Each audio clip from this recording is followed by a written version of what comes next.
Ang kwentong ito ay hango sa totoong buhay. Mula ito sa isa nating kabayan na itago na lang natin sa pangalang Miko. Walang eksaktong taon. Probinsya ng Masbate. Dating kasapi ng hukbong sandatahan ng Pilipinas itong si Lucas. Umalis siya sa grupo dahil sa mga nakikitang mali sa organisasyon. Minabuti nitong mamuhay ng normal kaysa malagay sa alanganin at patuloy na gampanan ang tungkulin habang nagbubulag-bulagan sa mga nangyayari. Mula sa hanay ng mga sundalo ang binata kaya likas ang katapangan nito. Bukod pa dito, nananalaytay din sa ugat niya ang dugo ng mga babaylan. Kilala ang yumaong lolo bilang mahusay na manggagamot hindi lang sa kanilang bayan, kung hindi maging sa buong probinsya. Ang ama naman, kasalukuyang kapitan ng kanilang baryo, isa ding batikang manggagamot at antingero. Sa 5 magkakapatid, tanging si Lucas lang ang nagkaroon ng interes sa larangan ng panggagamot. Mataas ang kaalaman pagdating sa mga dasal at kumbate, ngunit hindi nito niyakap ng lubusan ang tungkulin. Dahil pumasok sa militar at nang tumiwalag, saka pa lamang nito naisipang sundan ang yapak ng mga magulang. Lucas, may lakad ka ba ngayong araw? Kung wala naman baka pwede mo kong samahan sa San Lorenzo. Wika ni Mang Teodoro. San Lorenzo? Ano pong gagawin natin dun? Hindi ba? Oo, baryo ng mga mambabarang ang lugar na yon. Pero matagal na panahon nang nakalipas. Karamihan sa mga nakatira doon kaibigan ko. At sila ang pinagkukunan natin ng mga lanang ginagamit panghaplas. Pupunta ako doon ngayon para kunin ang pinahanda kong sangkap. Pero kahit na tay, hindi pa rin mawala sa isipan ko yung kwento tungkol sa lugar na yun eh. Alam mo Lucas, nagbabago ang mga tao, kahit mga mambabarang. Kaya alisin mo sa isipan mo yung mga narinig mo dati. Dahil ako mismo magsasabi sa'yo na hindi sila ganong kasama. Ewan ko tay, pero kahit kayo pa magsabi sa akin, parang hindi pa rin lubos yung tiwala ko eh. Pero sige po, sasamahan ko kayo. Oh, saan kayo pupunta, Manong? Sama po ko. Nako Miko, tumigil ka ha. Delikado yung pupuntahan namin. Hindi ka pwede dun. Manong naman eh. 17 na ho ako. Hindi na bata, isa pa. Nandiyan naman kayo ni Lolo eh. Hayaan mo nang sumama yan, mangungulit lang yan eh. Gagawa ng paraan para makasunod. Mas mabuti pang alam natin na kasama siya, kaysa naman sumunod yan ng hindi natin alam. Ay nako, bahala ka na nga. Sige na, magbihis ka na dun. Tumakbo papasok ng tahanan si Miko para magbihis. Nagmamadali itong lumabas ng bahay sa takot na baka iwanan siya ng dalawa. Sa sobrang pagmamadali, natabig pa nito ang plorera sa sala, dahilan para mapagalitan ng ama. Bakit? Napagalitan ka na naman ni Alan. Ano bang natabig mo doon sa loob? Tanong ni Mang Teodoro. Ngumiti lang si Miko at nagkamot ng ulo. Nakabasag po ako eh. Pero hayaan mo na po, Lolo. Si tatay na po ang bahala doon. Ay naku, talagang bata ka. Bakit ba kasi ang gaslaw mong kumilos? Hindi ka ba marunong magdahan-dahan? Alan, alis na muna kami. Baka gabihin kami ah. Ikaw na ang bahala sa mga manok.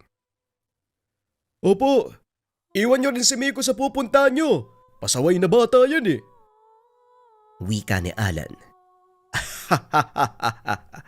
Hindi na to maliligaw, Manong. May sakalapate ang utak nito eh pagdating sa mga direksyon. Mag-ingat na lang po kayo, tay. Miko, Huwag mong bigyan ng sakit ng ulo ang chewin at ang lolo mo, ha? Opo, tay. Ako pa ba? Napangiti na lang si Lucas sa pamamaraan ng pakikipag-usap ng pamangkin sa ama. Bagaman mag-chewin sila ni Miko, Manong ang tawag ng binata sa kanya. Dahil simula magkaisip si Miko, si Lucas na ang nakamulatan nito. Makulit at minsan may katigasan ng ulo itong si Miko, kaya madalas napapagalitan at namimihasa ang ugali. Dahil pag nagkataong nandyan si Lucas, pinagtatanggol niya ito.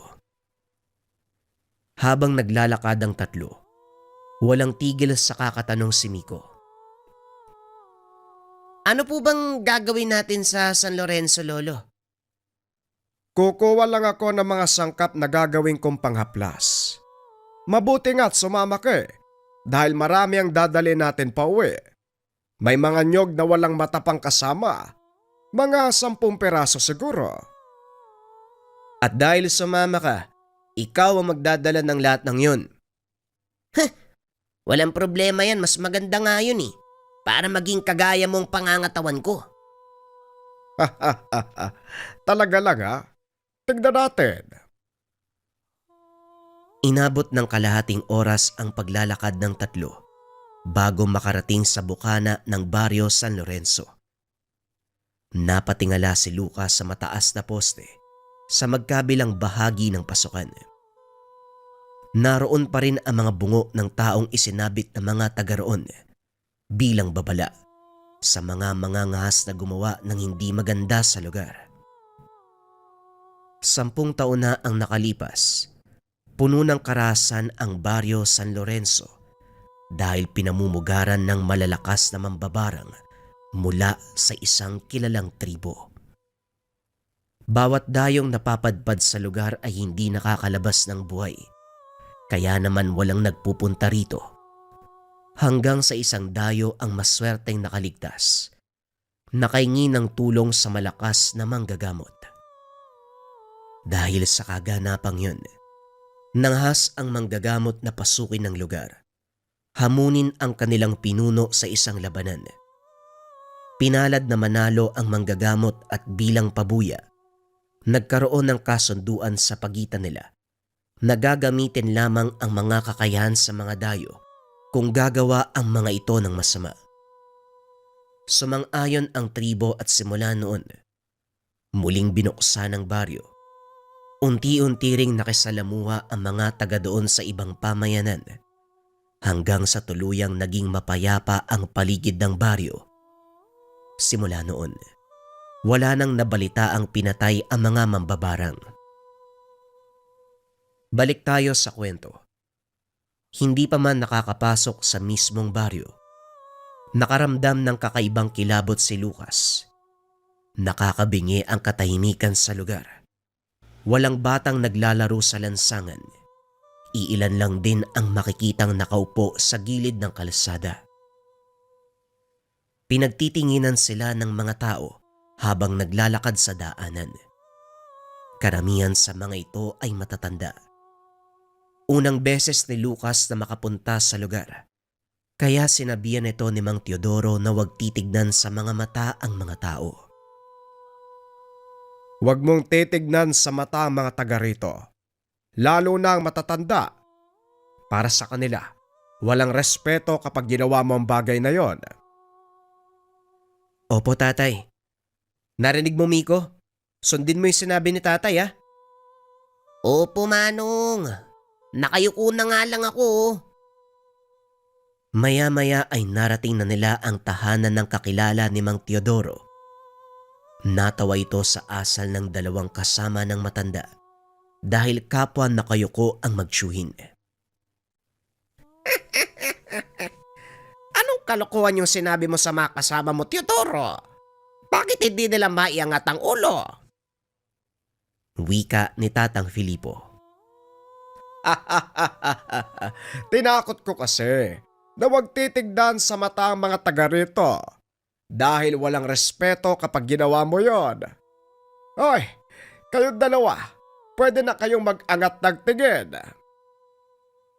Kung ganun, hindi pala totoo yung sinabi niyo, Tay. Totoo ang sinabi ng tatay niya, pero 10 taon na ang nakalipas.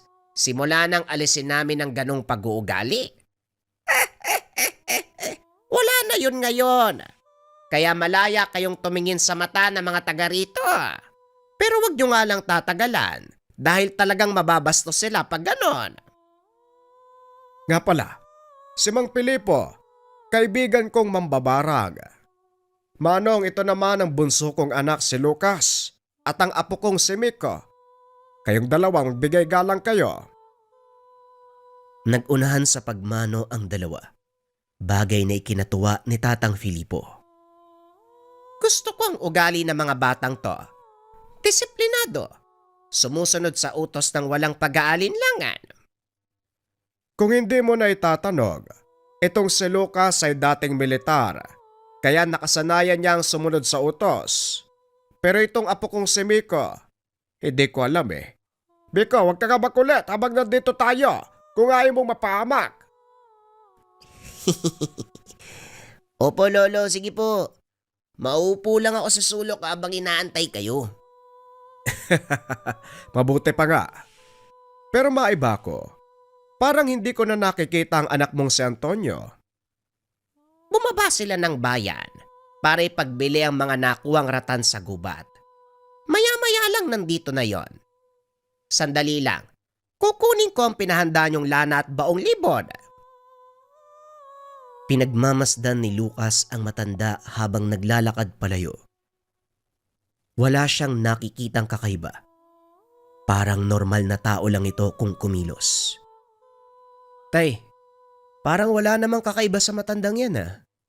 Mambabarang ba talaga si Mang Pilipo? Ang totoong batikang mambabarang o albularyo, hindi pinangangalandakan ng kanilang kakayahan. Sa halip, hinahayaan nilang ang mga tao sa paligid ang tumuklas kung ano ang kanilang kakayahan. Kung sa bagay, bakit mo naman ipagmamayabang ang kakayahan mo? Pag-uusap ng mag-ama. Maya-maya ay dumating ang pangkat ng mga kalalakian. Napatingin si Lucas sa mga ito. Napansing masama ang titig sa kanila. Antonio, buti naman nakauwi na kayo. Kumusta ang pagbebenta ng mga ratan? Tanong ni Mang Filipo. Ngunit wala ni isa sa mga kalalakihan ang sumagot. Maayos na ba ang mga pinahanda namin, Manong? Oo naman, eto. Kayo nang bahala sa mga yan. Hindi na ako magtuturing ng Anong hindi kayo magtuturing ng halaga, Tay? Pinaghirapan niyo ang paggawa sa mga sangkap na yan. Bakit hindi mo presyuhan? Antonio, mga kaibigan natin sila. At isa pa, para sa ikabubuti ng nakakarami ang paggagamitan nila ng mga ito. Hindi ba gano'n naman ang layunin natin? Tama ka, Tay. Yun na nga ang hangarin natin. Pero sa katribo, hindi sa mga tagalabas. Nakalimutan mo na ba kung anong kahihiyan ang idinulot nila sa atin? Matagal na panahon na yon, Antonio. Maaari bang wag mo nang balikan ang nakaraan? Kahit kailan hindi ko maaaring kalimutan ang pangyayaring pumatay sa aking ina. Ramdam ni Lucas ang galit sa salita ng binatang si Antonio. Sa isip nito, kung magtatagal pa sila sa lugar ay maaaring magkagulo. Kaya naman binulungan nito ang ama. Tay, sa palagay ko, kailangan na nating umalis. Alam ko, Lucas. O siya, bitbitin mo mga sangkap. Kakausapin ko si Mang Pilipo. Pasensya na kayo sa inasal ni Antonio. Ganyan lang talaga siya. Hindi pa rin nakakalimutan ang nangyari sa kanyang ina. 10 taon na nakakaraan. Naiintindihan ko naman ang pinagmumula ng galit ni Antonio. Pero kailangan mo ring gawa ng paraan ang tungkol sa bagay na yan. Dahil sa bandang huli, kung mapapabayaan, maaari siyang lamunin ng galit at tuluyang maalipin ito. Ako nang bahala sa kanya, kaibigan. Sige na, baka abutin pa kayo ng dilim sa daan. Pag-uusap ng dalawang matanda. Matapos ay umalis na si Mang Teodoro. Habang nasa daan, hindi maiwasan ni Lucas ang magtanong tungkol sa nangyari 10 taon na ang nakakaraan. Ano po ba talagang nangyari sa baryo ng San Lorenzo? At saka, sino po yung malakas na albularyo na tumalo sa pinuno nila? Walang iba kung hindi ang Lolo Isko mo. Yon ang dahilan kung bakit galit na galit si Antonio nang makita ko. Bumabalik sa kanyang alaala kung paanong pinatay ng lolo mo ang kanyang ina. Nagulat si Lucas nang sabihin ni Mang Teodoro na ang yumaong si Lolo Isko ang pumatay sa nanay ni Antonio na noon ay pinuno ng kanilang baryo. Siguro kung ako ganon din ang mararamdaman ko . Pero hindi naman naabot sa punto na hindi ko kayang magpatawad. Yan ang malaking problema ni Mang Filipo. Ang panganay niyang anak na si Antonio. Ilang sandali pa nakarating na sila sa tahanan. Nang gabing iyon, ginawa ni Mang Teodoro ang mga panghaplas dahil kinabukasan araw na ng gamutan. Buong gabing ginawa ang mga panghaplas at iba pang mga gamit sa panggagamot. Madaling araw na nang makapagpahinga si Lucas, kaya tanghali na itong nagising. Paglabas ng silid, napansin nito na walang tao. Nakaupo ang kanyang ama sa atangan ng bahay habang nakatitig sa malayo. Magandang umaga, Tay. Nasaan po yung mga pasyente? Akala ko ba darating yung mga parokyano mong taga-kabilang bayan? Yun nga din ang akala ko. Pero mukhang hindi sila darating ngayong araw. Pero may mangilan-ngilan ding nagpagamot. Ang ipinagtataka ko, bakit parang tahimik ang paligid? Pinakiramdaman ni Lucas ang lugar. Wala ni isang ibon ang humuhuni. Maging ang mga dahon ay hindi rin kumikilos. Oo nga, Tay, no? Ano kaya nangyari? Hindi ko alam, Lucas. Pero masama ang kutob ko sa katahimikang ito. Habang nag-uusap ang dalawa, dumating si Miko. May mga kasamang kaibigan. Inaakay siya ng mga ito. Nanlaki mga mata ni Lucas nang makitang puro pasa ang muka at punit-punit ang damit ng pamangkin. Anong nangyari sa'yo, Miko? Sino may gawa niyan sa'yo? Tanong ni Lucas habang inaalalayan ang pamangkin papasok ng bahay. Ayon sa mga kaklase nito, isang hindi kilalang lalaki ang nakaharap nila. Ngunit hindi si Miko ang pinuntirya. Sinubukan nilang awatin, kaso nga lang may kung anong ginawa ang lalaki na bigla silang hindi makakilos. Batay sa sinabi ng mga kaklase ni Miko, mukhang may alam sa lihim na karunungan ng taong nanakit sa kanya. At para makasigurado, antayin nating magising ang pamangkin ko. Ilang minutong nakalipas, nagkamalay na ito. Pinaliwanag kung ano ang nangyari sa kanya. Mukhang galing sa baryo San Lorenzo yung taong nanakit sa akin. Paano mo nasabi? Hindi mo ba alam na mali ang magbintang? Ang pinararatangan mo, mapayapang mga tao. Hindi sila basta-basta magsisimula ng gulo ng walang dahilan. Maliban na lang kung talagang pinuntirya si Miko. Bakit naman nila pupuntiryahin ang pamangkin ko? Anong posibleng dahilan? Sa ngayon hindi ako sigurado. Pero mukhang si Antonio ang may gawa nito. Siya lang naman ang naiisip ko na mula sa baryo San Lorenzo na may galit sa pamilya natin. Ang gusto mong sabihin, Tay, posibleng paghihiganti ang dahilan ng panggugulpi nila kay Miko. Nakatakip po kasi yung bibig ng lalaki. Hindi ko siya nakilala pero pamilyar yung boses niya. Hindi ko lang maalala kung saan ko narinig.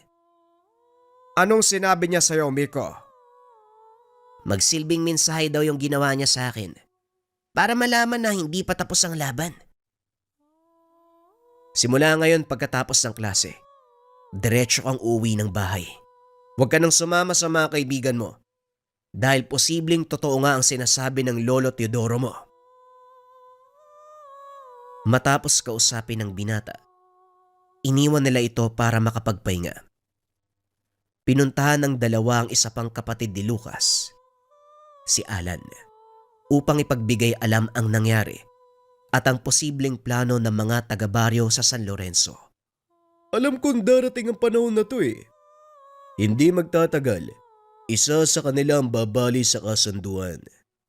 Ngayong nagsisimula na silang kumilos, hindi ang mga nakakatanda ang kinakabahala ko, kundi ang huling henerasyon, kagaya ni Antonio.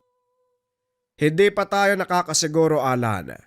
Kaya wag muna kayong gagawa ng kahit anong maaaring makapagpalala ng sitwasyon. Kailangan muna nating kumpirmahin kung merong kinalaman ang sityo. Bigla nilang narinig ang sigaw ni Nico. Nagmumula ito sa kwarto. Dali-daling pinuntahan ng tatlo ang binata at nagulat nang makitang may mga lumalabas na insekto sa sugat nito. Namimilipit sa sakit si Nico ng mga sandaling iyon.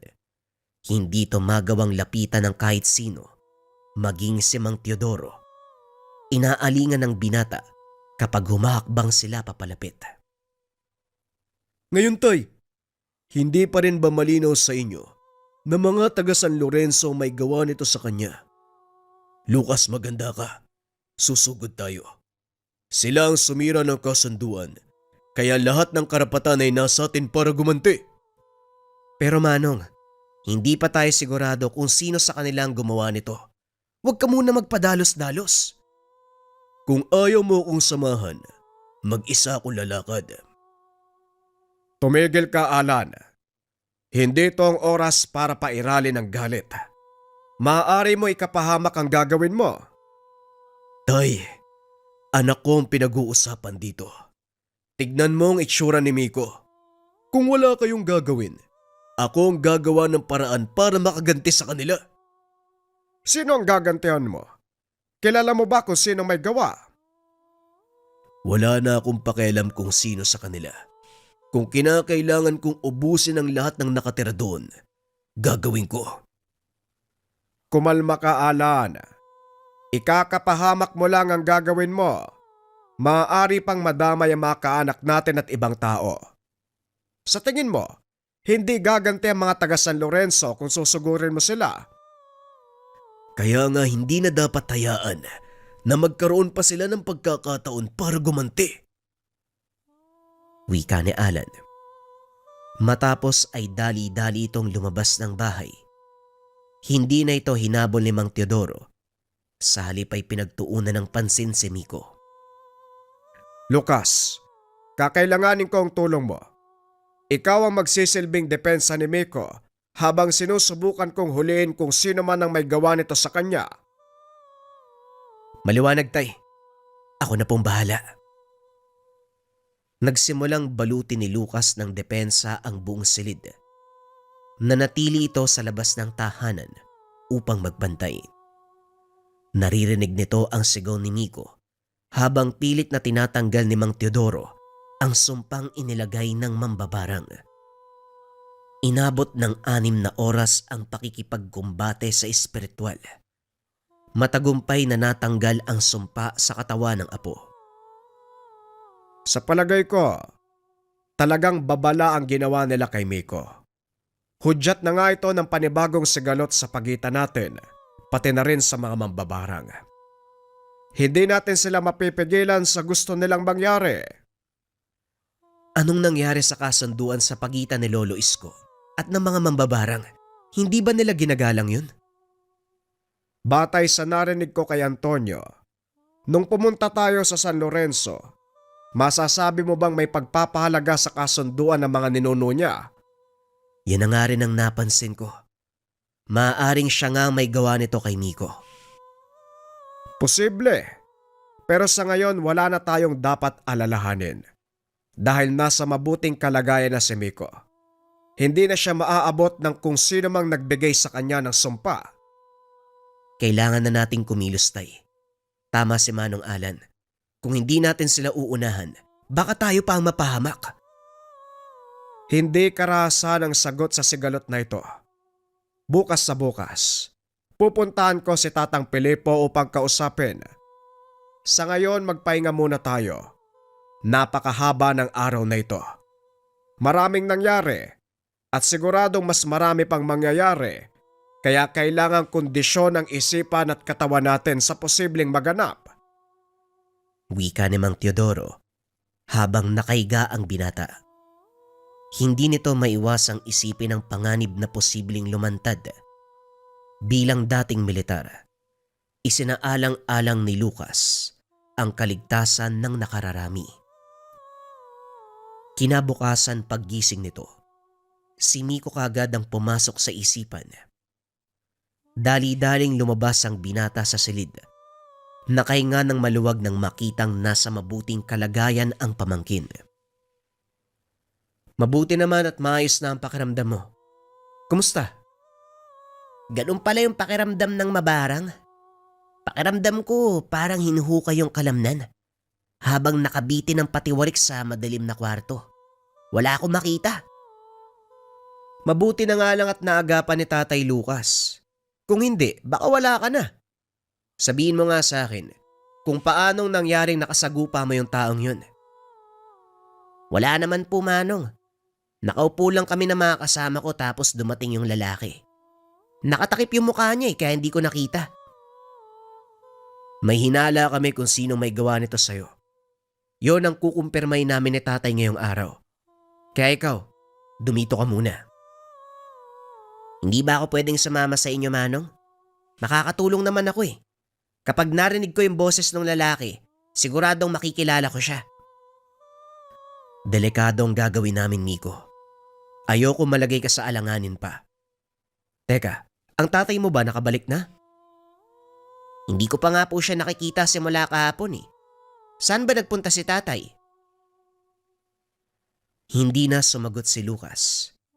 Dali-dali nitong hinanap si Mang Teodoro para ipaalam na hindi pa nakakabalik ang nakakatandang kapatid. Alam ko, Lucas. Kaya magmadali ka. Pupunta tayo ngayon sa San Lorenzo. Wika ni Mang Teodoro habang naghahanda ng mga kagamitan. Hindi na ba talaga mapipigilan yung gulo na to? Yan ang susubukin nating resolbahin. Kailangan kong makausap si Tatang Pilipo, kaya magmadali ka na. Dali-dali namang nag-ayos ng mga kagamitan ng binata. Nakita nito si Miko. Dinala ni Lucas ang kanyang baril. Alam na ni Miko na sa oras sa dalhin ng tsuy ng sandata, siguradong may susuungin na kaguluhan. Aalis na sana sila nang biglang humarang si Miko. Sasama po ako, Manong.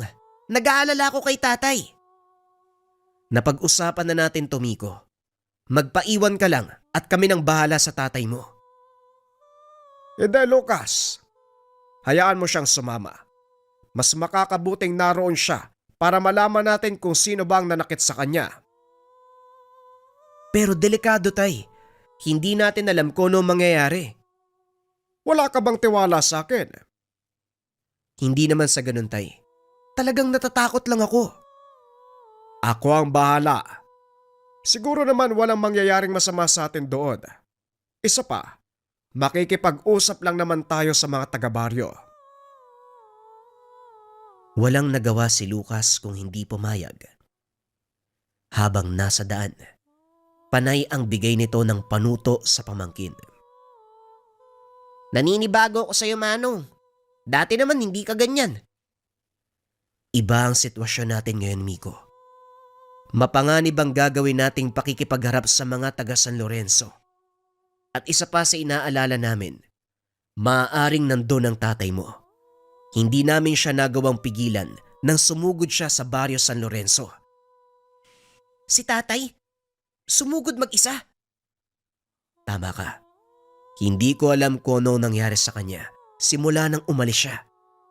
Hindi rin namin nagawang samahan dahil inuna namin ni tatay ang panggagamot sa'yo. Sana lang walang nangyaring masama kay tatay. Kung sakaling mapahamak siya, hindi ko alam kung mapapatawad ko yung taong may gawa nun sa kanya. Yan mismo ang iniiwasan ko mangyari, Miko. Kaya ayokong sumama ka sa amin eh. Pero nandito na tayo, kaya hanggat maaari, Huwag mong hayaan na pangibabawan ka ng galit.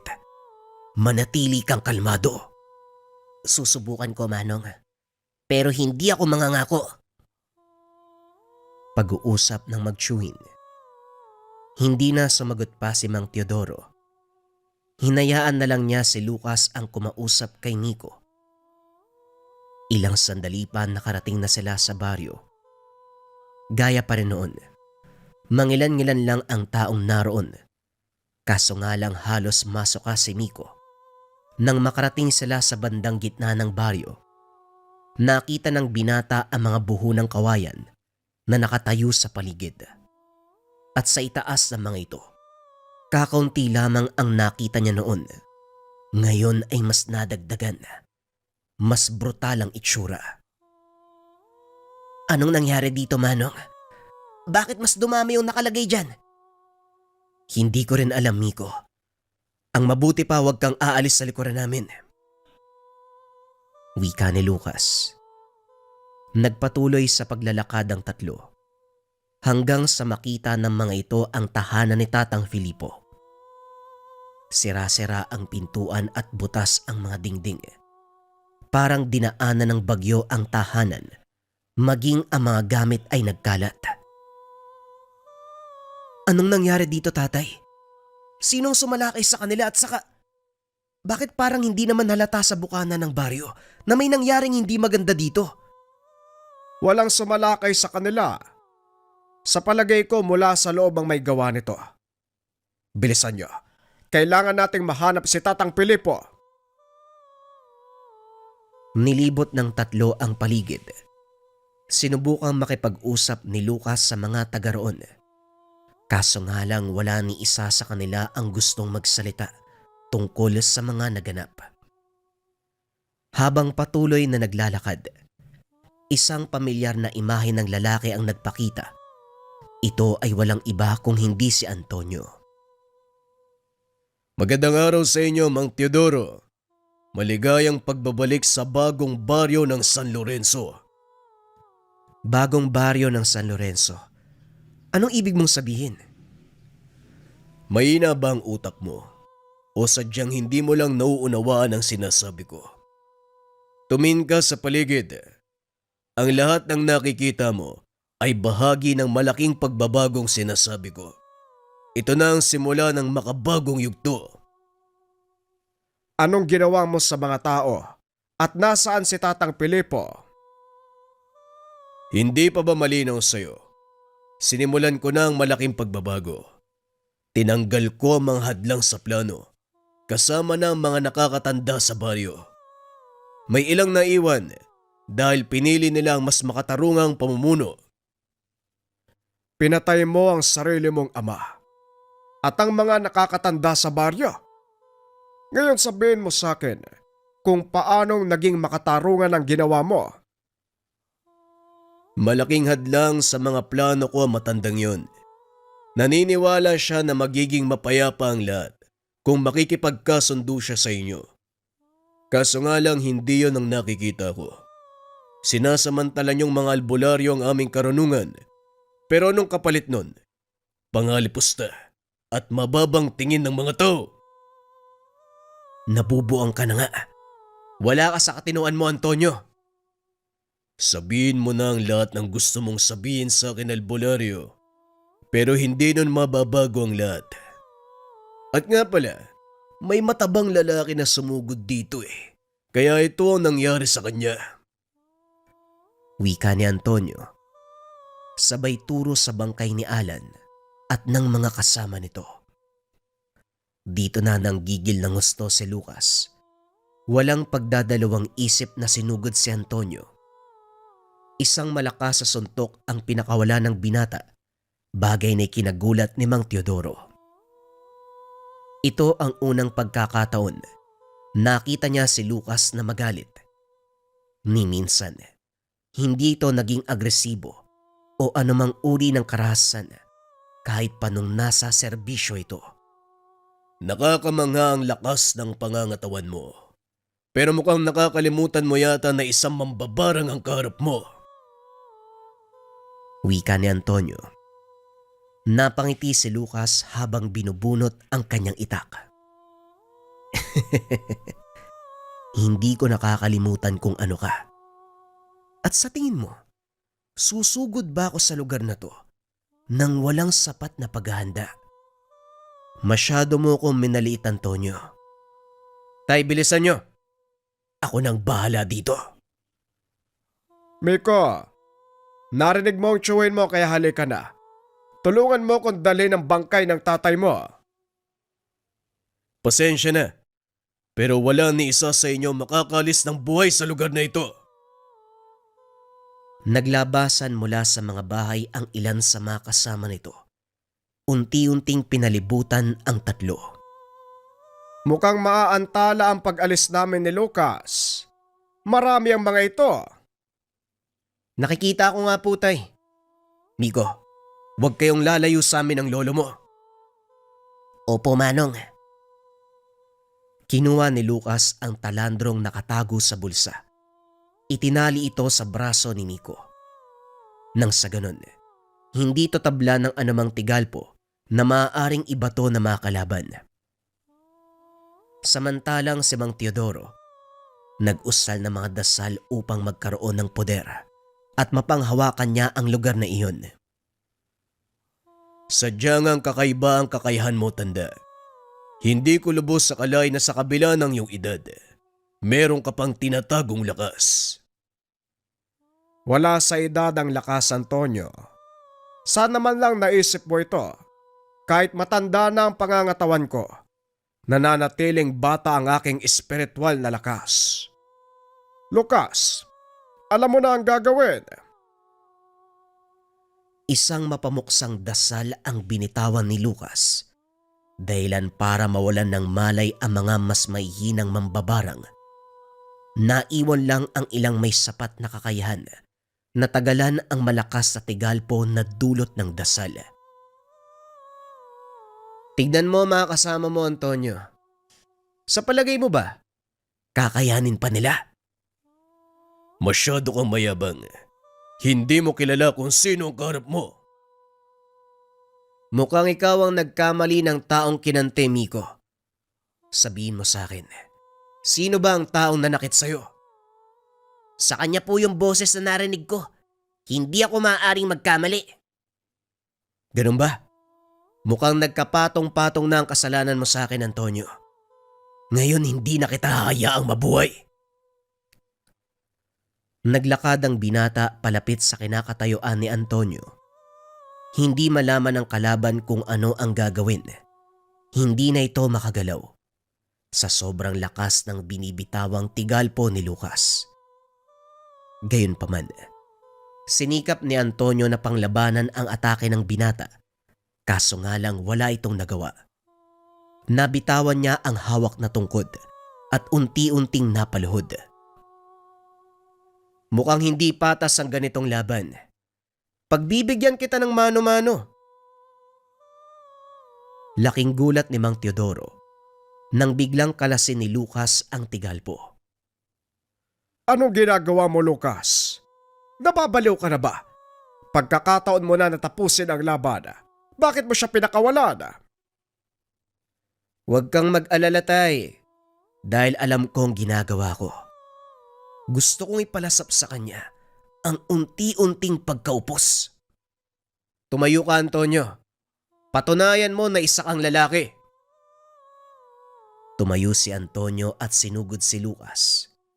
Ngunit walang direksyon ang mga suntok nito. Masyado nang mahina ang katawan. Kaya naman hindi na nito magawang bigyan ng malakas na pinsala si Lucas. Sunod-sunod na suntok ang pinakawala ng binata hanggang sa kusang bumigay ang katawan ni Antonio. Halos malasog ang mga buto sa pagtama ng mga atake ng binata. Hindi na ako magsasayang ng oras para tapusin ka. Bali na ang tadyang mo. Mamamatay ka na sa pagkalunod mo sa sariling dugo. Wika ni Lucas sabay talikod. Kaso nga lang laking gulat nito nang biglang agawin ni Miko ang patalim sa kanyang kamay. Pinugutan ng leeg si Antonio. Para yan sa tatay ko. Ngayon masasabi kong nakamit ko na ang hustisya. Matapos ang kaganapan, sinunog nila ang buong baryo ng mga mambabarang. Ang ilan ay nakaligtas. Nagmakaawang hayaan silang mabuhay. Kapalit nito, ang tuluyan nilang paglisan sa lugar. Simula ng araw na yon nagmistulang sementeryo ang buong baryo ng San Lorenzo. Kalaunan, nabalot ito ng makapal na kagubatan at tuluyang nabura sa mapa. Sa paglipas ng mga taon, tuluyang nabalot sa limot ang tungkol sa baryo. Sa pagdaan ng maraming henerasyon, nawala sa isip ang naturang baryo, maging ang kwentong nakapaloob dito. Ngunit para kay Nico, patuloy mabubuhay ang mga alaala nang minsan nilang sugudin ang isang baryo na pinamumugaran ng malakas na mambabarang. Ito ang lugar ng Sitio San Lorenzo. Ang susunod na kwento mga kabayan ay tungkol sa taong kidlat. Ito ay mula sa mga dati nating kwento. Kung sakaling napakinggan na ang istorya, pwedeng skip. Huwag na nating patagalin pa. Simulan na ang istorya. Ang kwentong ito ay hango sa totoong buhay. Mula ito sa isa nating kabayan na itago na lang natin sa pangalang Berto. Taong 2002, probinsya ng Rizal. May mga taong biniyayaan ng kakaibang katangian na mula pa sa kaitaasan. Ngunit meron ding mga taong nagmula ang kakayahan sa kalikasan. Ito ang karanasan ni Berto, kilalang manggagamot sa kanilang lugar, mula sa pisikal na sakit hanggang sa mga mapanlarong engkanto, hindi pinapalampas ng binata. Nag-iisa sa kanilang lugar si Berto, kaya siya ang lapitan ng halos lahat ng mga nagpapagamot. Dahil ang susunod na manggagamot ay sa kabilang bayan pa. Mangyari po, pumila lang ng maayos. Pasensya na po kung natagalan kayo sa pag-aantay. Medyo marami kasing pasyente ngayon eh. Araw ng Huwebes, Sabado ang tanggap niya ng mga pasyente. Dahil nagtatrabaho ang binata sa isang pribadong kumpanya sa kanilang bayan sa ibang araw. Ngunit kung minsan, hindi nito may iwasan ang mga taong bigla na lang magpupunta sa kanilang tahanan. Hindi ito tinatanggihan ng binata dahil alam niyang labag ito sa kanilang alituntunin bilang manggagamot. Kaunting pagpapaliwanag tungkol sa pinagmulan ng kakayahan ni Berto. Ang katotohanan, hindi alam ng binata kung saan nag-ugat ang kakayahan ng kanilang pamilya. Ngunit alam niyang ipinasa ito sa kanilang henerasyon.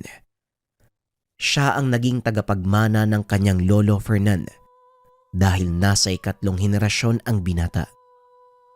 Hindi na nagawang magtanong pa ni Berto sa kanyang lolo tungkol sa kanilang kasaysayan dahil na maalam na ito nang ipasa sa kanya ang kakayahan. Sa kabila ng modernong mundong ginagalawan, marami pa din ang naniniwala sa mga kagaya ni Berto. Isa na dito ang kaibigan na itago na lang natin sa pangalang Joseph. Balita ko ang daming nagpagamot sa'yo nung nakaraan ah. May magandang babae ba? Minsan nga isama mo ko para maranasan ko kung paano manggamot kapag chicks yung pasyente. Tumigil ka nga sa kalokohan mo, Joseph.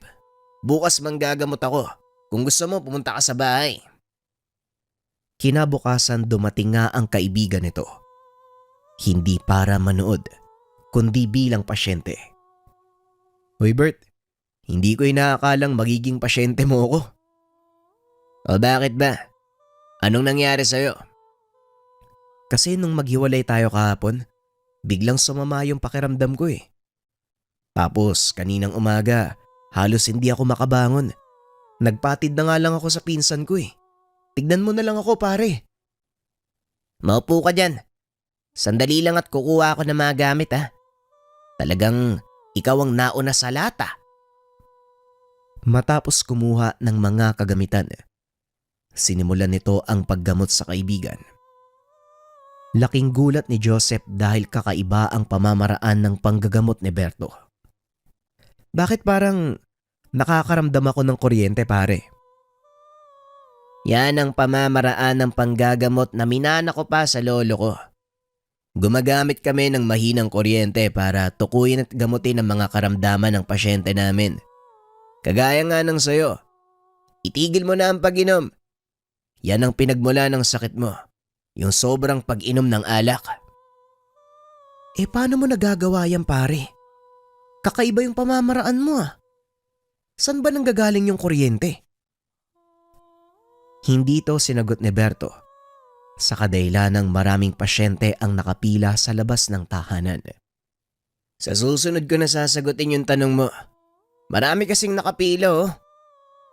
Ayos na yan, magaling ka na. Sundin mo na lang yung mga sinabi ko sa'yo. Tumayo si Joseph. Ngunit hindi ito umalis. Dito na muna ako pare. Wala naman akong gagawin sa bahay eh. Hinayaan na lang ni Berto ang kaibigan. Total nanonood lang din naman ito sa kanyang ginagawa. Pagkatapos ng binata sa lahat ng pasyente, saka pa lamang ito nagtanong. Ibang klase. Talagang dinadagsakan ng tao dito no? Akalain mo simula kaninang umaga hanggang alas 5 ang daming nakapila. Ganun talaga pare. Marami ang nangangailangan ng tulong natin eh. Hindi naman pwedeng tanggihan. Hindi ka ba napapagod pare? Ang dami ng pasyente mo eh. Paniguradong nakakapagod yung tumayo, yung maghihilot ka pa. Saka napansin ko sa'yo, hindi ka pa nagtatanghalian ah. Sanay ang katawan ko pare.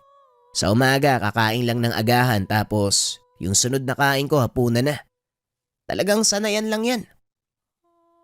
Yung ginawa mo kanina, saan nanggaling yung kuryenteng ginamit mo? Talagang hindi mo pa nakakalimutan eh. Sige na nga. Alam kong hindi mo ako titigilan eh. Dahil dito sa bato at saka sa ilang orasyon. Anong klaseng bato yan pare? Parang kakaiba. Ang sabi sa akin ni Lolo, pangil daw ng kidlat. Dito nanggagaling ang bertud na ginagamit namin sa panggagamot. Pangil ng kidlat? Ngayon lang ako nakarinig ng ganyan ah. Alam ko may mga pangil ang hayop, yun yung ginagawang anting-anting. Pero yung kidlat, meron pala nun? Oo pare, kakaiba nga ito eh. Kasi ang sabi ni Lolo, may kakayahan to magparusa sa mga mangkukulam, aswang, mambabarang.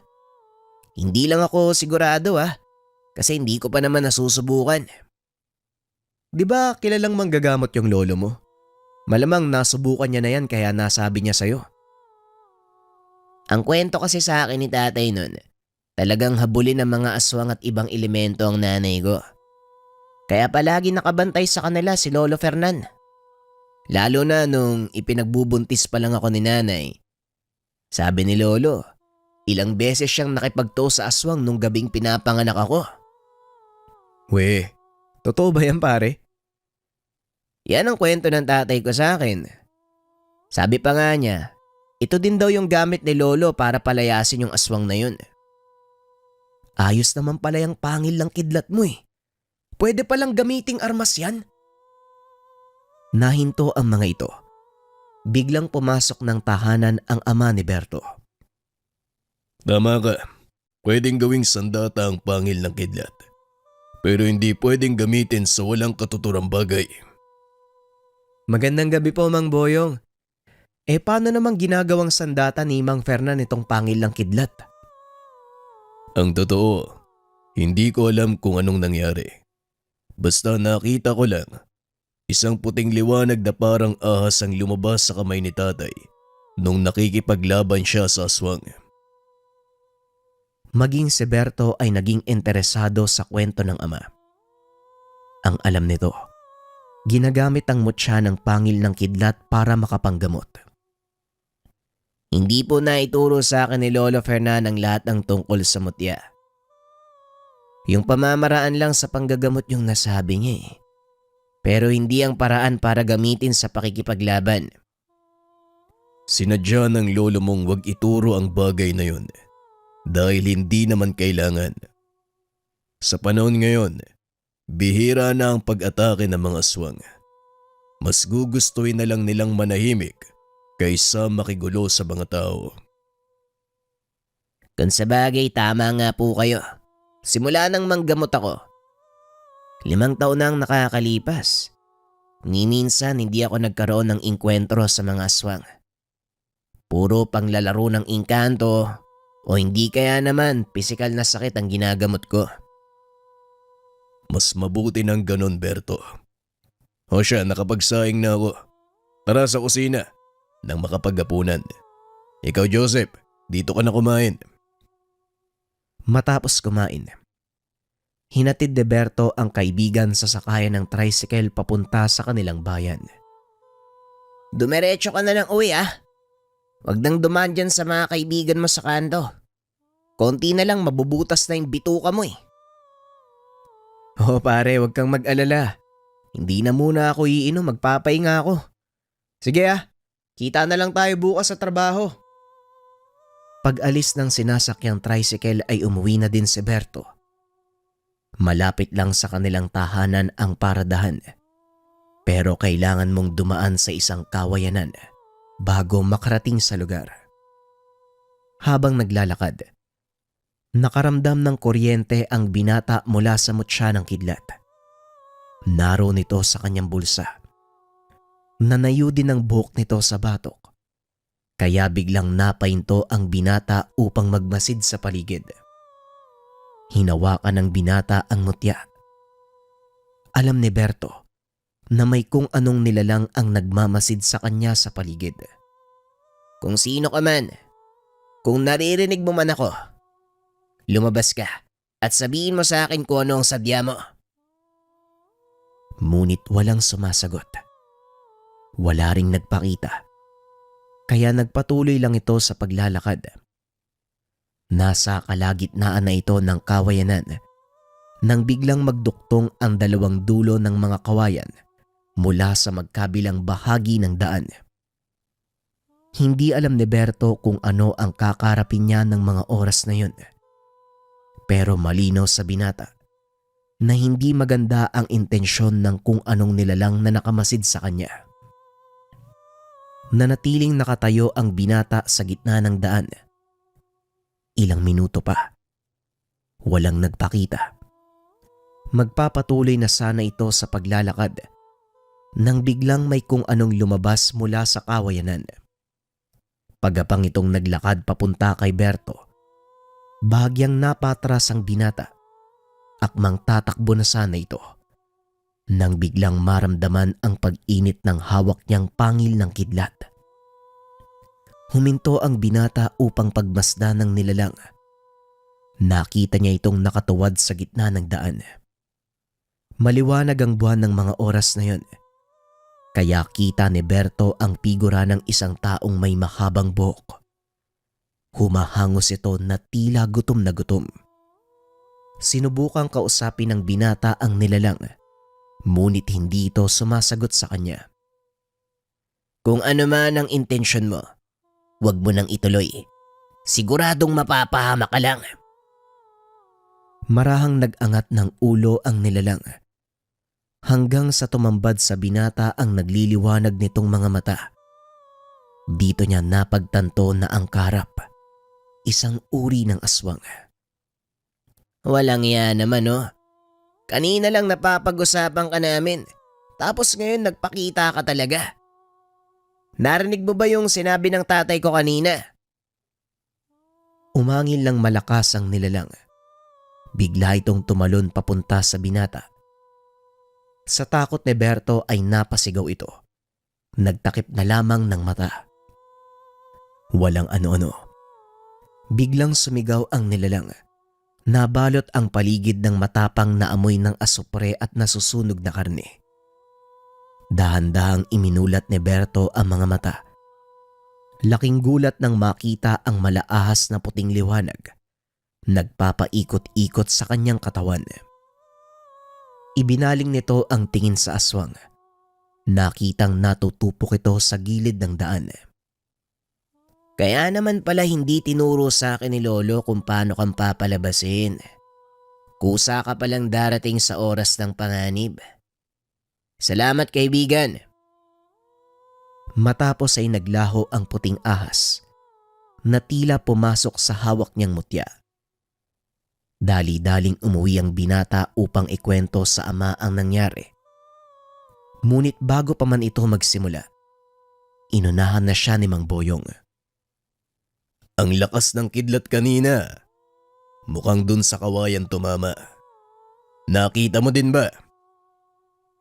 Ang totoo tay, ako po yung may gawa nun eh. Sinalubong kasi ako ng aswang eh. Pinag-usapan lang natin. Ayan, nagpakita tuloy. Nung una ay ayaw pang maniwala ni Mang Boyong. Dinala siya ni Berto sa lugar. Nakita ng matanda ang tumpok ng abo sa gilid ng daan. Tama ka nga, pambihira. Pinag-uusapan lang natin kanina. Talagang nagpakita. Nagkaroon ka kagad ng engkwentro sa kanila. Oo nga tay. At talagang papatayin ako ng isang to kanina. Likas sa mga aswang ang manalakay, lalo na kung nararamdaman nilang may makukuha sila mula sa biktima. Hindi lang pagkain ang habol nila sa mga tao, kinukuha din nila ang enerhiyang dumadaloy sa katawan natin. Swerte kung mataas ang dunga ng taong nabibiktima nila dahil nadadagdagan ng lakas. Ang mabuti pa umalis na tayo dito tay. Baka magdatingan pa yung kamag-anak niyan eh. Pagdating sa tahanan, mabilis na pumasok sa kwarto si Mang Boyong at nang lumabas ito ay meron siyang dalang libreta. Ito yung mga libreta ng dasal na iniwan ng lolo mo sa akin. 1 linggo yun bago siya mamatay eh. Kabilin-bilinan niya, ibigay ko sa iyo mga ito sa tamang panahon. Libreta? Para saan naman po yung mga dasal na to? Mga dasal at talandro ng mutya ng kidlat. Nandyan din kung paano mong mapapasunod ang gabay. Pag-aralan mo lang dahil ikaw naman ang gagamit niyan. Buong gabi itong binasa ni Berto. Ngunit hindi niya lubos na uunawaan ang mga dasal dahil nakasulat ang mga ito sa salitang Latin. Kinabukasan, habang naghahandang pumasok sa trabaho, tinanong siya ng ama tungkol sa libreta. Ano Berto? Kumusta naman ang pagbabasa mo ng mga dasal? May naintindihan ka ba? Wala nga tay. Parang sumakit pa nga yung ulo ko kakabasa ng mga dasal. Bakit kasi nakasulat sa Latin ang mga yun eh? Tanging si Lolo Fernan mo lang ang nakakaintindi ng mga dasal na yan. Hindi niya din itinuro sa akin ang ibig sabihin at kung saan ginagamit ang mga orasyon. Kaya hanggat maaari, huwag mo itong gagamitin. Hayaan mo na tay. Siguro hindi pa panahon para gamitin ko yung mga dasal na yan. Kahit nga yung mga simbolo, hindi ko din maintindihan eh. Matapos mag-agahan, pumasok na ito sa trabaho. Pagdating sa opisina, nakaugalian ni Berto na hanapin ng kaibigan. Ngunit laking pagtataka nito. Ito ang kauna-unahang pagkakataon na huling pumasok si Joseph. Nagtanong din si Berto sa mga gwardiya. Ayon sa mga ito, hindi nila nakitang pumasok ang kanyang kaibigan. Nagtaka ang binata dahil hindi naman ugali ni Joseph ang mahuli o lumiban sa trabaho. Pwera na lang kung talagang masama ang lagay nito at hindi kayang bumangon. Pagkatapos ng trabaho, nagpa siya si Berto na puntahan ito sa tinutuluyan. Ayon sa napagtanungan, umalis ito kasama ang ilan sa mga kaibigan sa boarding house. May sinabi po ba kung saan siya pupunta? Wala naman iho. Pero ang pagkakadinig ko kay Joseph, luluwas daw sila ng Quezon.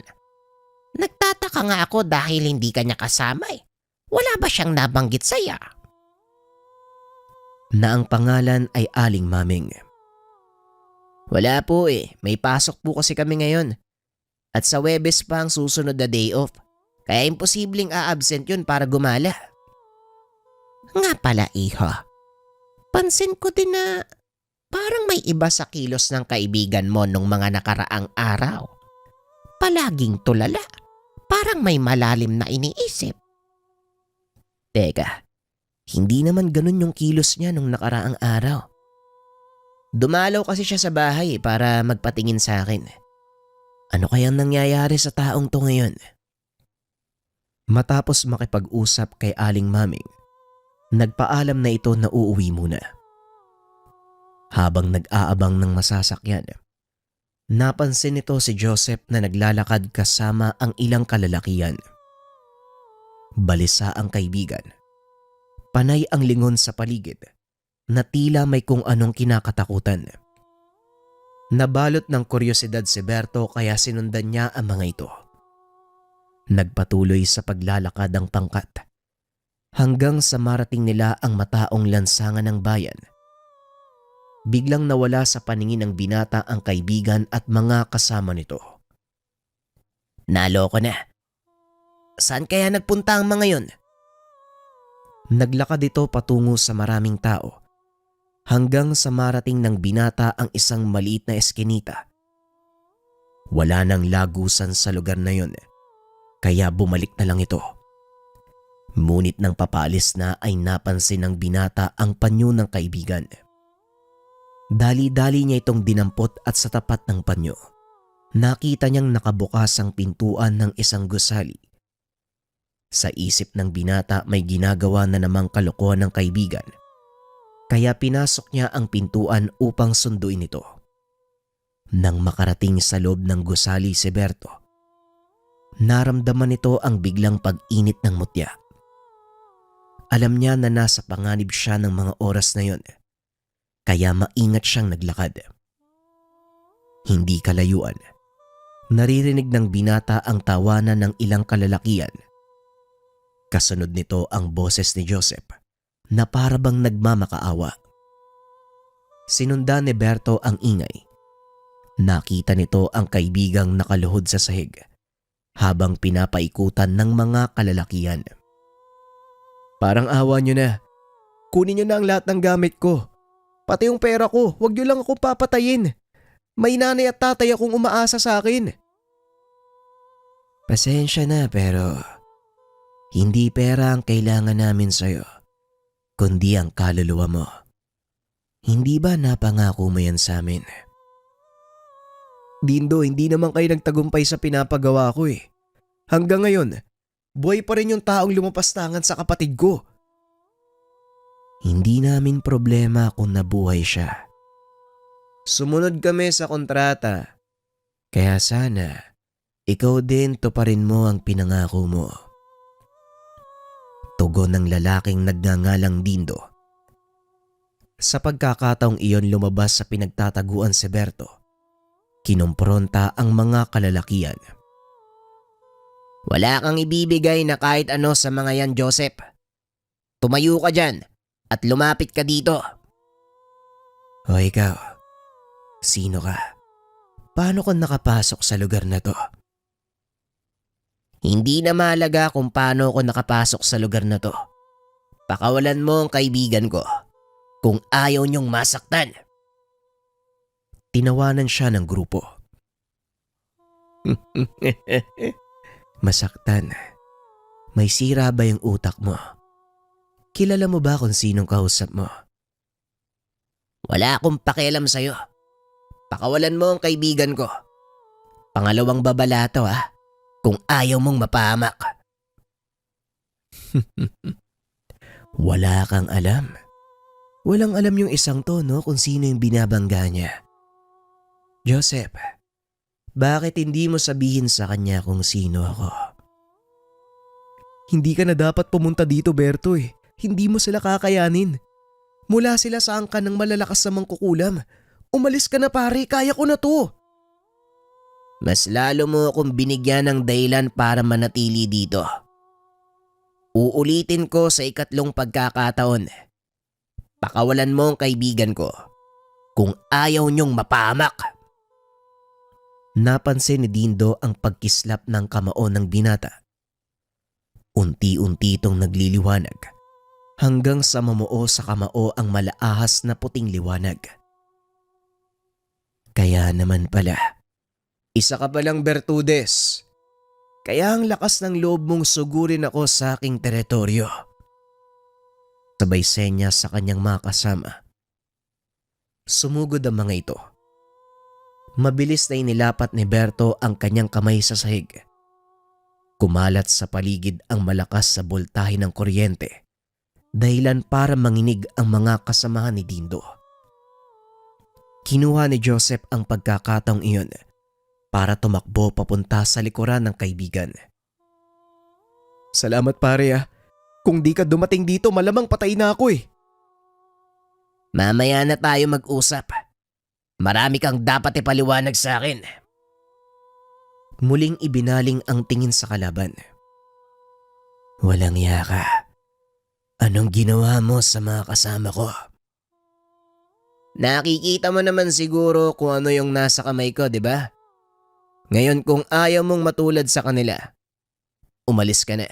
At huwag mo nang guguluin pa si Joseph. Huwag ka masyadong mayabang. Nanalo ka sa ngayon. Dahil hindi ko inaasahan na may kakilala palang taong kidlat si Joseph. Humanda ka. Sa susunod nating pagkikita, ikaw na ang pababagsakin ko.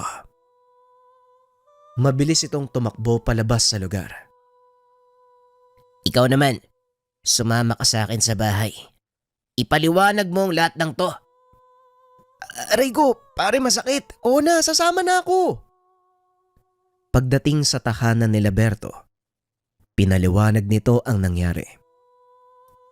Ayon sa kanya, 2 taon na ang nakakaraan ng gasain ng kapitbahay nila ang kanyang kapatid. Nakatakas ito. Hindi nagawang mahanap ng kapulisan. Kaya naman nagpasya si Joseph na ilapit sa isang mangkukulam ang kaso. Sa kasamaang palad, hindi humingi ng bayad na pera ang mangkukulam. Ang gusto niyang kapalit ay ang kaluluwa ng binata. Desperado na si Joseph ng mga sandaling iyon. Sa kagustuhang may pagigante ang nangyari sa kapatid. Pumayag ito sa alok ng mangkukulam na ama ni Dindo. Hindi kita sinisisi sa ginawa mo. Naiintindihan ko. Pero mali pa din ang pakikipagkasundo mo sa kampo ng demonyo. Una sa lahat, Joseph, hindi mo pagmamay-ari ang kaluluwa mo upang isangla. Ikalawa, pwede ka namang humingi ng tulong sa akin. Bakit hindi mo ginawa? Ang alam ko kasi dati manggagamot ka eh. Hindi ko naman alam na may ganyang kang katangian na sobrang lakas eh. Kung alam ko lang, edi sana lumapit na ako sa'yo. Napagtanto ni Berto na tama ang kaibigan. Kamakailan lamang niya natuklasan ang kakayahan. Pasensya ka na kung napagsasabihan kita. Alam mo naman na ikaw lang yung kaisa-isa kong kaibigan dito eh. Nag-aalala ako sa'yo. Paniguradong babalik yun si Dindo. Ikaw ang una niyang hahanapin. Ang mabuti pa, dumito ka muna sa bahay. Nakakahiyaman pero tatanggapin ko yung alok mo. Wala na akong ibang lalapitan eh. Wala din akong pagpipilian eh. Natatakot ako sa mga mangyayari pare. Simula ng araw na yun, naging maingat na ang dalawa sa mga kilos. Palaging magkasama ang mga ito kapag uuwi. Hindi na rin lumalabas ng bahay si Joseph. Lumipas ang mga araw. Wala namang nangyaring masama sa dalawa. Nagpatuloy sa panggagamot si Berto tuwing wala itong pasok sa trabaho. Katuwang nito ang kaibigan sa gawain. Isang hapon, maagang natapos ang gamutan. Nagpasya ang dalawang pumunta ng bayan upang bumili ng mga kailangan. Habang naglalakad sa palengke, muling naramdaman ni Berto ang pag-init ng mutya. Huwag kang lalayo sa tabi ko ha. May nararamdaman akong hindi maganda. Uy pare, huwag ka namang manakot ng ganyan. Alam niya na anumang oras, maaari silang sugurin ni Dindo. Lalo pat isa sa mga lugar na pinupuntahan nito ay ang palengke. Hindi ako nananakot pare. May panganib sa paligid. Nararamdaman ko ang pag-init ng mutya sa bulsa ko. Dali-dali silang lumabas ng palengke. Pumunta sa lugar kung saan walang tao. Sa isip ni Berto, maaaring sumugod ang mga kalaban. Mas maganda ang lugar na ito upang walang madamay. Anong ginagawa natin dito sa likod ng palengke? Dapat umuwi na lang tayo eh. Hindi tayo pwedeng umuwi. Kung sakaling sina Dindo nga ang nakasunod sa atin, mas lalong delikado kung dadali natin sa bahay. Sa ngayon, yun lang ang pinakaligtas na lugar para sa'yo. Maya-maya nakita ng dalawa ang matandang lalaking naglalakad papunta sa kanila. Nakatitig ito kay Joseph. Nakita ng binata ang takot sa mata ng kaibigan. Siya yung matandang mangkukulam eh. Diyan ako humingi ng tulong. Ganun ba? Huwag kang lalayo sa tabi ko ha. Huminto ang lalaki sa kanilang harapan. Marahang dinukot ng binata ang kanyang mutya sa bulsa. Ngunit bago pa man ito mailabas, nagsalita na ang matanda. Ikaw ba ang sinasabi sa akin ni Dindo? Yung taong tumulong sa binatang to? Ako nga. Ikaw ba yung mangkukulam na ama ni Dindo? Tama ka. Graciano ang pangalan ko. Maaari mo bang sabihin sa akin kung ano ang pangalan mo? Berto naman ang pangalan ko. Anong kailangan nyo? Tumawa ng malakas si Graciano at muling nagsalita. Hindi pa ba halata kung ano ang kailangan ko? Naniningil ako sa pangakong kabayaran ng batang yan, oh. Siya lang ang pakay ko. Kaya kung ayaw mong madamay at lumaki pa ang atraso mo sa akin, huwag ka nang makialam, kagaya ng ginawa mo sa anak ko. Pero hindi nakinig si Berto. Kaibigan ko yung taong to eh. Kung madamay man ako, walang kaso. Ngayon, kung magpupumilit kang saktan ng kaibigan ko, pasensyahan tayo. Hindi kita uurungan. Napakatapang mo. Hindi mo alam kung anong gulo ang pinapasok mo. Nakatitig lang ito kay Berto. Naramdaman ng binata ang biglaang pagbigat ng katawan. Anong ginawa mo sa akin? Wala pa sa ngayon. Ang nararamdaman mo, maliit na bahagi pa lang ng aking kaalaman. Kaya kung ako sa'yo mag-isip ka, gusto kong makita ang totoo mong kakayahan. Kaya papalampasin din kita sa ngayon. Pero sa susunod nating pagkikita, sisiguraduhin ko na hindi mo na uli magagamit ang kapangyarihan mo. Masaya yung ganito eh. Pinaglalaroan muna ang kalaban bago patayin. Naglakad ito palayo at muling nakagalaw si Berto. Nakaramdam ng matinding takot ang binata. Hindi nito akalaing ganong kalakas ang kapangyarihan ng ama ni Dindo. Ano ba tong pinasok natin, Joseph? Mukhang hindi natin kakayanin yung matandang yun ah. Sabi ko naman sa'yo eh. Di ba sabi ko huwag ka nang makialam? Huli na ang lahat para umatras. Nandito na to eh. Ang kailangan ko na lang pagandaan ng susunod naming pagharap. Umalis na tayo dito. Baka kung ano pa ang mangyari. Dali-daling umalis ang dalawa at pagdating sa bahay, diretsyong pumasok sa kwarto si Berto. Binuklat ang libretang ibinigay sa kanya ng ama. Oh, ano yan pare? Para sa naman yan? Libreta ang tawag dito. Mga dasal para mas mapalakas ang hawak kong mutya. Tinignan nito ni Joseph at marahang binasa. Teka, mga Latin yung nakasulat dito ah. O bakit? Marunong ka magbasa? Oo naman. Hindi lang nababasa, naiintindihan ko pa. Kung di mo natatanong, dati akong sakristan sa simbahan eh. At ang paring pinaglilingkuran ko, gumagamit ng salitang Latin kapag nagmimisa. Kaya pamilyar sa akin yung mga salitang to. Laking tuwa ni Berto dahil sa mga narinig. Pinabasa niya ang mga nakasulat sa kaibigan. Isa-isa itong sinali ni Joseph sa salitang Tagalog. Walang ya. Ang tagal ko nang namumblema kung sino makakatulong sa akin. Andiyan ka lang pala. Sabay akbay sa kaibigan. Eh ikaw naman kasi. Hindi ka naman nagtatanong eh. Pinag-aralang mabuti ni Berto ang nilalaman ng libreta. Maging ang kahulugan ng mga simbolong nakapaloob dito. Sa maikling panahon, lubos niyang naunawaan ang mga dasal at kung para saan ang mga ito.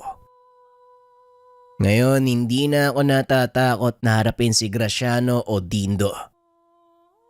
Alam ko na kung paanong gamitin ang bertud ng mutsyang hawak ko. Sumaktong araw ng gamutan, kaya masusubukan nito ang bagong kaalaman. Unang pasyente ng araw na yon, isang lalaking namamaga ang muka. Ayon sa mga kaanak, nanguha ito ng kabute sa gubat. Nang makabalik ay nagsimula ng indahin ng pananakit ng ulo. Kinabukasan namaga ng husto ang muka na halos hindi na maidilat ang mga mata. Unang tingin pa lang ni Berto, agad niyang natukoy ang karamdaman ng lalaki. Ako nang bahala sa kanya. Joseph, sabihan mo ang mga taong wag munang papasok ha. At ikaw naman magbantay ka muna doon sa labas. Baka madamay ka. Dali-dali namang lumabas si Joseph. Sinimulan ni Berto ang panggagamot. Inusal nito ang mga dasal na natutunan. Inihip sa noo ng pasyente. Kasunod nito ay tinapat niya ang pangil ng kidlat sa dibdib nito. Sunod-sunod na dasal ang inusal ng binata. Nanginig ang katawan ng pasyente at napapasigaw ito. Tama na. Nasasaktan ako. Alam ni Berto na ang nagsasalita ng mga sandaling iyon ang engkantong nagbigay ng sakit sa lalaki. Akala ko hindi ka pa magpaparamdam eh. Sabihin mo kung ano ang ginawa mo sa lalaking to. Nilapastangan niya ang aking tahanan. Inapakapakan niya ang ginawa kong hardin na mga kabute. Hindi pa siya nakontento sa pagkuha ng mga pinatubo ko. Sinira niya pa ang hardin. Pasensya na kung gano'n ang nangyari. Pero nauunawaan mo naman, di ba? Hindi kayo nakikita ng pangkaraniwang tao. Tama ka. Pero hindi pa rin sapat ang dahilan na yon para hindi niya irespeto ang aming tahanan. Nauunawaan ko. Pero ang taong ito, ignorante sa kanyang kapaligiran. Hindi niya nga alam na totoo kayo eh, kaya kung pwede, makikiusap ako, patawarin mo na siya. Alisin mo ang sakit na nilagay mo sa kanya. Inaasahan itong magmamatigas ang nilalang dahil na din sa pagkasira ng tahanan. Pasensya na pero hindi ko maaaring gawin ang sinasabi mo. Hindi na may babalik pa ang nasira kong hardin. Nararapat lang sa kanya ang parusang yan dahil lapastangan siya. Nauunawaan ko ang sentimiento mo, kaibigan. Ngunit hindi ko rin maaaring hayaang parusahan mo ang taong ito sa hindi naman sinasadya na dahilan. Pasensya na rin manggagamot. Pero hindi ko rin aalisin ang sakit na inilagay ko sa katawan niya.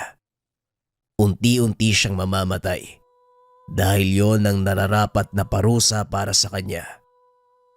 Kung patuloy kang makikialam, pasensyahan tayo dahil hindi kita papalampasin.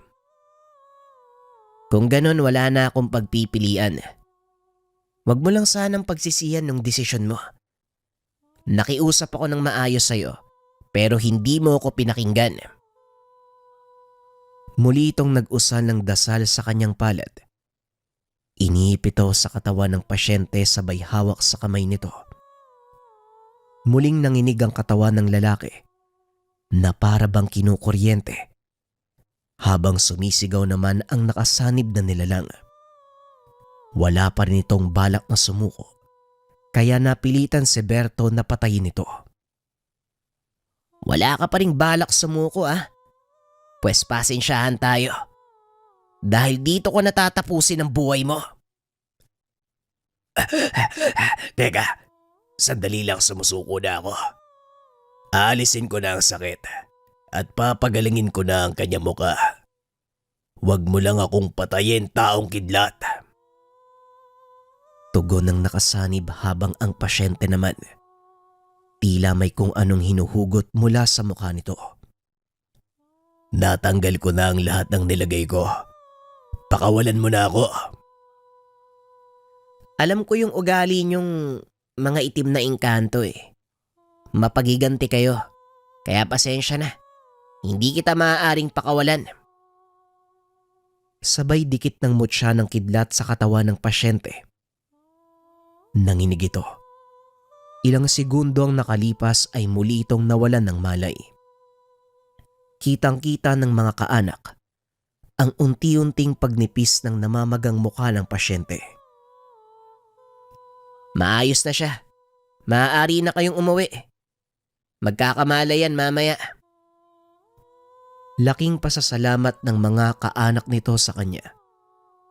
Nagawang agapan ng binata ang sakit ng pasyente. At habang nag-uusap ang mga ito, biglang pumasok si Joseph. Natataranta na parang nakakita ng kung anong nakakatakot na bagay. Pare, nandito sila Dindo. Anong sinabi mo? Paano nilang nalaman yung bahay ko? Hindi ko alam pare, pero kasama nila si Mang Boyong. Ano? Kasama nila si tatay? Dali-daling lumabas ang binata. Nakitang masayang nakikipag-usap si Mang Boyong sa pangkat nila Dindo. O tamang-tama, nandito pala siya ngayon. Berto anak, hinahanap ka daw ng mga kaibigan mo. Kanina pa sila nagtatanong sa baryo kaya sinama ko na lang. Hindi na umimik pa si Berto. Hinayaan nitong makapasok ang ama sa tahanan at doon kinompronta si Dindo. Anong ginagawa mo dito sa bahay ko? Kumalma ka. Wala kaming masamang tangka sa'yo. Isuko mo lang ang kaibigan mo. Wala na tayong pag-uusapan. Isipin mo na lang ang mga taong nakapaligid sa'yo. Kung patuloy kang magmamatigas, baka pati sila madamay sa gagawin ko at ikaw ang sisihin nila. Ang tigas din ng ulo mo Sinabi nang hindi nyo makukuha ang kaibigan ko, kaya umalis na kayo. Baka hindi ko mapigilan ang sarili ko. Matapos magsalita ni Berto, nagtabihan ang mga tao. Anong akala mo sa akin? Kagaya ng una nating pagkikita. Pasensya ka na, pero hindi ako nag-iisa ngayon. Tabang anak ko, kung talagang mapilit ka, kukunin namin ang sapilitan ng kaibigan mo. Subukan yung humakbang ng isang beses pa. Magsisisi kayo. Tumawa ng malakas si Graciano at sinubukang humakbang. Tinatakot mo ba ako? Kamakailan lang nagkaharap tayo. Hindi ka nga makakilos ng maayos. Tapos ngayon nagbabanta ka. Hindi ako nagbabanta. Bakit hindi mo subukang humakbang? Biglang tumakbo si Dindo papunta sa kanya. Laking gulat nito dahil biglang bumulusok ang malakas na kidlat mula sa kalangitan. Napasigaw si Graciano dahil tuluyang natupok ang katawan ni Dindo. Walang yaka. Pinatay mo ang anak ko. Binalaan ko na kayo eh. Ngayon kung hindi ka pa rin makikinig, bakit hindi mo subukang umatake nang malaman mo ang sinasabi ko? Hindi mo alam ang ginagawa mo. Ngayon pagsisisihan mo ang lahat. Sabay usal ng mga dasal. Isa-isang bumagsak ang mga taong nasa bakuran. Bagay na hindi naisip ni Berto na gagawin ng matanda. Isa kang malaking duwag. Bakit hindi ako ang harapin mo? Bakit kailangan mong mandamay ng mga tao? Ito ang kabayaran mo sa pagmamatigas. Kung isinuko mo ang kaibigan mo, hindi tayo aabot sa ganito. Hindi alam ni Berto ang gagawin ng mga sandaling iyon. Hindi nito magawang humakbang dahil maaaring mapahamak ang mga taong nasa paligid. Hanggang sa biglang sumagi sa isipan nito ang isang dasal na nasa libreta. Ipinikit ng binata ang kanyang mga mata. Marahang nag-usal. Ikinumpas ni Berto ang kanyang mga kamay sa hangin upang buuin ng simbolong sumasagisag sa dasal. Walang kaalam-alamang binata na ang simbolong iyon. Isang uri ng pananggalang o balabal na sumasakop sa kanyang kinakatayuan. Maging si Graciano, hindi inakalang magagawa ito ni Berto. Ngayon, hindi mo na madadamay ang ibang tao. Ang labang to sa pagitan nating dalawa. Kaya ako ang harapin mo. Malakas ang loob mo. Pagbibigyan kita. Nag-usal ng dasalang matanda. Naramdaman ni Berto ang mga atake nito. Alam ng binata na mahusay sa kumbate ang mga kagaya niyang mangkukulam. Bagay na hindi halos napagandaan ng binata. Ilang ulit tinamaan si Berto. Ngunit dahil sa taglay na malakas sa depensa, nagagawa niyang makaligtas. Hanggang sa hindi na kinakaya ng katawan ng mga atake. Unti-unti itong nangihina. Napapaluhod na lamang sa lupa. Ang ganyan ka na lang ba? Ito ang napapala mo, mayabang na baguhan. Hindi mo alam ang binabangga mo, bata. Kaya kung ako sa'yo, sumuko ka na. Huwag kang mag-alala. Hindi ko gagalawin ang kaibigan mo dahil kaluluwa mo ang kapalit niya. Hindi gumagana sa matanda ang pisikal na atake. Kaya wala nang ibang pagpipilian si Berto kundi gamitin ang huling alas. Lolo, alam kong ipinagbawal niyo ang paggamit sa dasal na to. Pero wala na akong magagawa. Ito na lang ang tanging paraan para matalo ko si Graciano. Kaya patawarin niyo sana ang pagsuway ko. Inilabas ang mutya ng kidlat at nilapag sa lupa. Sinugatan ng kanyang palad. Ginamit ang dugo bilang panulat. Gumawa ng pentagramo ang binata sa paligid ng mutya. Habang ginagawa niya ito, lumitaw ang pananggalang sa paligid ni Berto, dahilan para hindi makalapit si Graciano. Matapos maisagawa ang pentagramo, nag-usal ito ng mga dasal. Itinaas ang mga kamay. Patuloy na nagdasal ang binata hanggang sa mapansin ni Graciano ang marahang pamumuo ng itim na ulap sa kalangitan. Tuluyan itong natakpan ng mga bituin.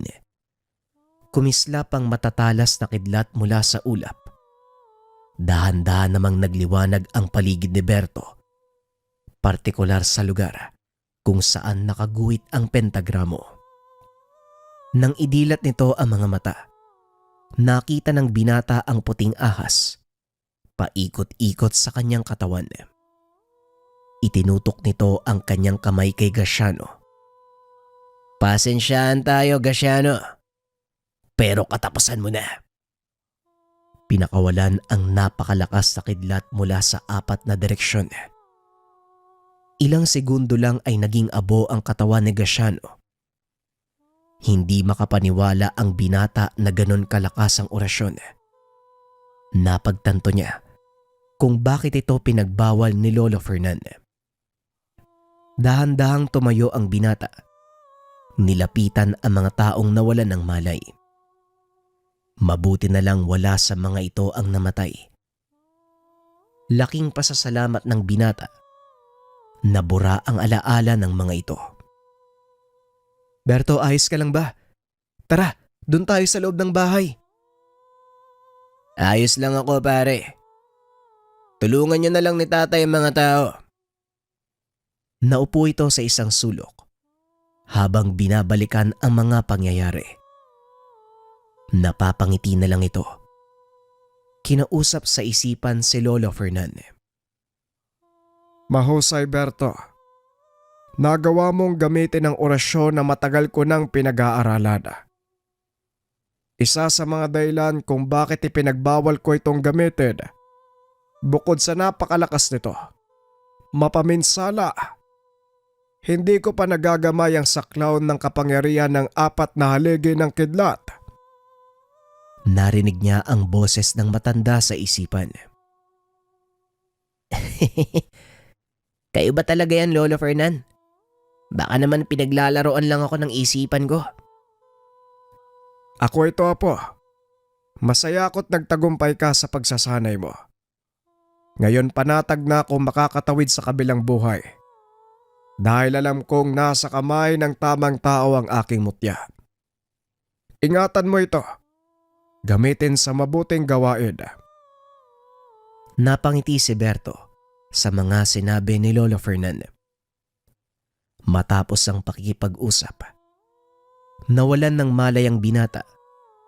Nagising na lang itong nakaiga sa kanyang ama habang binabantayan ni Mang Boyong at Joseph. Mabuti naman at nagising ka na. Akala namin natuluyan ka na din eh. Hindi pa ako pwedeng mamatay ngayon, tay. Nagsisimula pa lang ang totoong laban. Malakas din yung nakalaban mo, pare, ha? Pero astig yung ginawa mo. Hindi ko inaasahan yun. O ikaw, Joseph, huwag mong ipagkakalat ang mga nakita mo, ha? Eto naman, maaasahan mo ako dyan. Pero, paano yung mga taong nakakita? Wala kang dapat alalahanin sa mga tao. Nakalimutan na nila ang nangyari. Ikaw lang at si tatay ang nakakalam ng ginawa ko. Itinago ng kaibigan ang sekreto. Walang sino man ang nakaalam ng ginawa ni Berto. Sa paglipas ng panahon, nanatiling sekreto ang mga pangyayari hanggang sa kasalukuyan. Patuloy pa rin nanggagamot si Berto kahit meron siyang mataas sa posisyon sa pinagtatrabahuang kumpanya. Ni minsan hindi kinalimutan ng binata ang kanyang pangako. Si Joseph naman ay bumalik na sa kanilang probinsya sa Ilocos. Baon-baon ang mga alaala ng kaibigan. Paminsan ay dumadalaw ito kay Berto upang makipagkamustahan at kwentuhan. Patuloy na binabalikan ng dalawa ang kanilang mga karanasan. Natatawa na lang ang mga ito lalo na kapag naaalala ni Joseph ang nagawang kalokohan. Ngunit nag-iwan ito ng malaking aral na kailanman ay hindi makakalimutan. Huwag na huwag mong susubukang gumawa ng kasunduan sa kampo ng demonyo. Ang payo niya sa mga tao, huwag mong subukan kung hindi mo alam ang kakalabasan. Hindi lahat ng tao sa mundo ay nabiyayaan ng kaibigan na isang taong kidlat.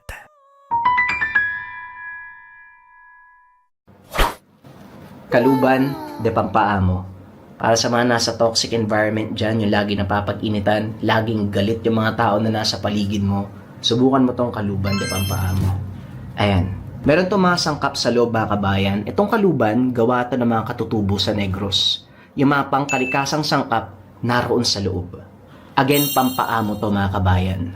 Kapag ikaw kasi yung tipo ng tao na parang lagi ka napapag-initan, meron kang certain energy na dala kung bakit ka laging nakikita at lagi napapag-initan. Ang trabaho ng kaluban, tanggalin yung negative energy na yun. Bagay din to sa mga taong laging merong kausap or nasa sales para madali kayo makapagpalagay ng loob ng taong kausap mo. Paano siya gagamitin? Simple lang. Meron ka ng lalagyan, andyan yung mga sangkap sa loob. Meron ka pang gabay pulang telepouch mula sa Likha Merchandise. Lalagay mo lang yan dyan, lagay mo sa bulsa mo, lagay mo sa bag mo, mag-work na yun. Kung interesado ka dito kabayan, i-visit mo lang yung shop ng Likha Merchandise or i-click mo yung yellow basket na nasa baba.